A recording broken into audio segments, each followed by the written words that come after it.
Another thing that I found, the GATT financiers, and this is a massive bureaucracy, are going to come in and they are going to limit the type of dividends that you can earn on your investments from bonds.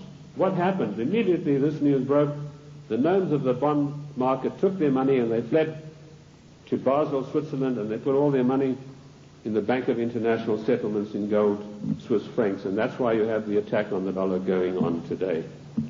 This is a war to the death against the people of the United States. The Committee of 300 wants to reduce us through socialism into a nation no better than the third world countries.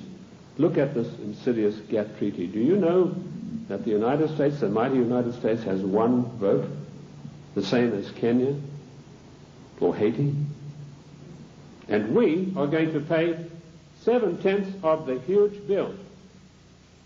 And this organization is going to supplant the laws of this country.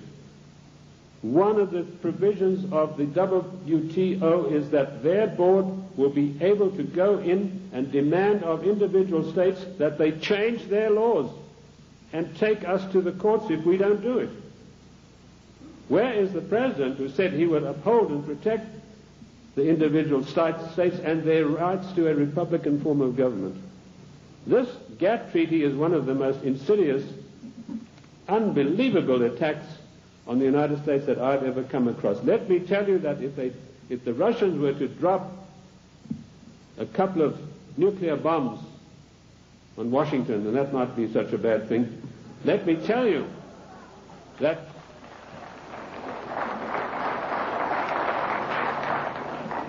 they could never hope to do the damage that GATT is going to do. Ladies and gentlemen, you have to marshal every one of your resources. This GATT treaty has got to be fully debated. Once before, twice before, we were forced by the one world government, new world order into far-reaching situations that affected the national life and the character of our people without a national debate.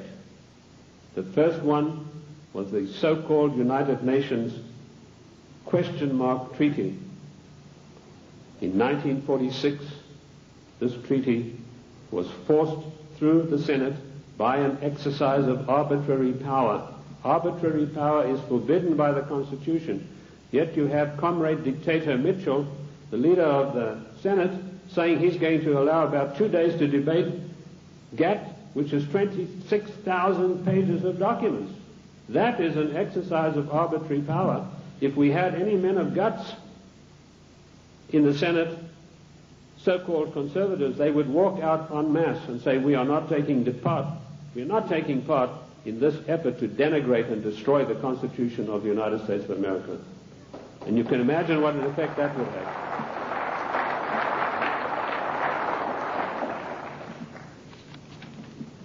GATT will be allowed to be debated for 2 days, 26,000 pages, and some of the most insidious things that you've ever seen are in this document, and they all, every one of them, say GATT shall override all the laws of the United States.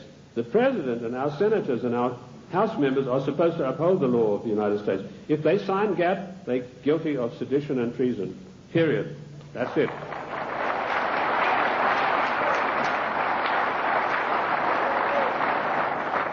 This came as a natural outflow of the United Nations Treaty. I found there that 5 senators, listen to this for a disgrace, ladies and gentlemen, 5 senators actually read this United Nations document. Again, it was 53,000 pages long. 5 senators, and they had 3 days to read this document, and it was then rammed down the people of the United States. I want to tell you that we do not belong to the United Nations.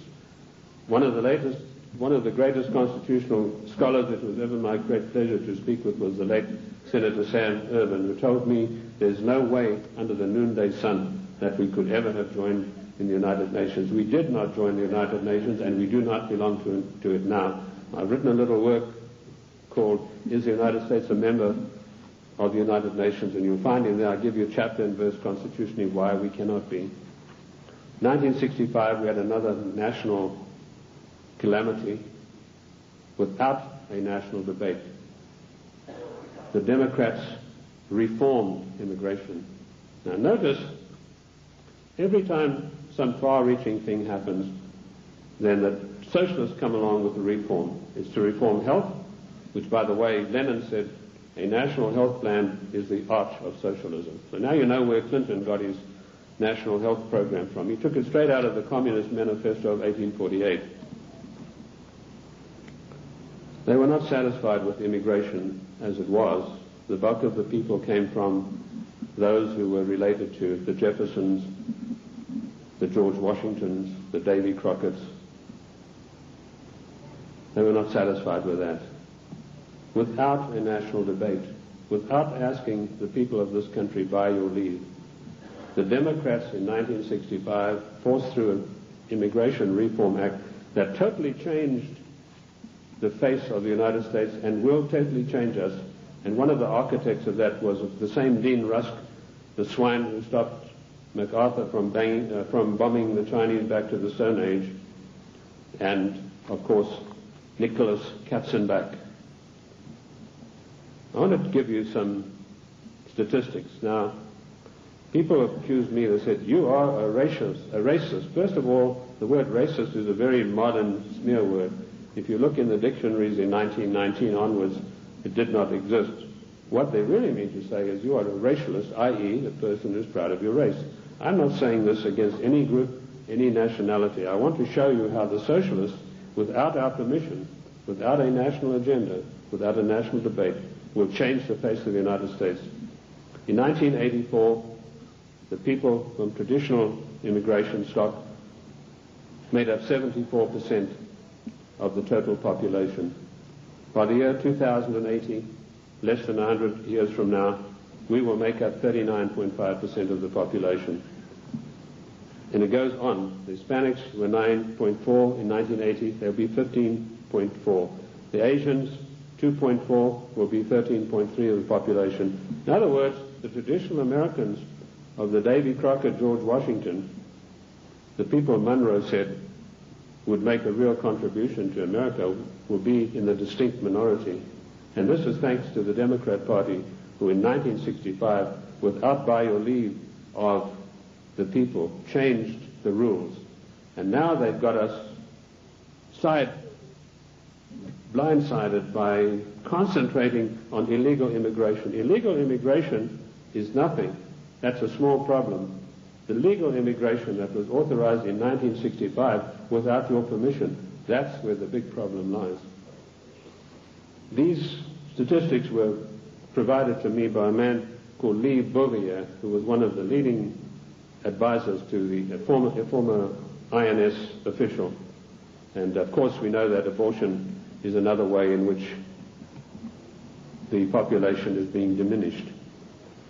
I have challenged judges all across the country to show me in the United States Constitution, where is there provision for abortion?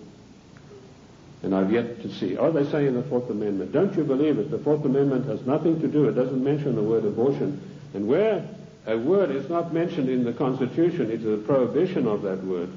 There's no such thing as free choice. This is a communist doctrine brought to this country by a woman called Madame Kalonte. Madame Kalonte you've probably never heard of, but she is the inventor, the author and the finisher of NOW and NARL and abortion. It's all in my book, Socialism, The Road to Slavery.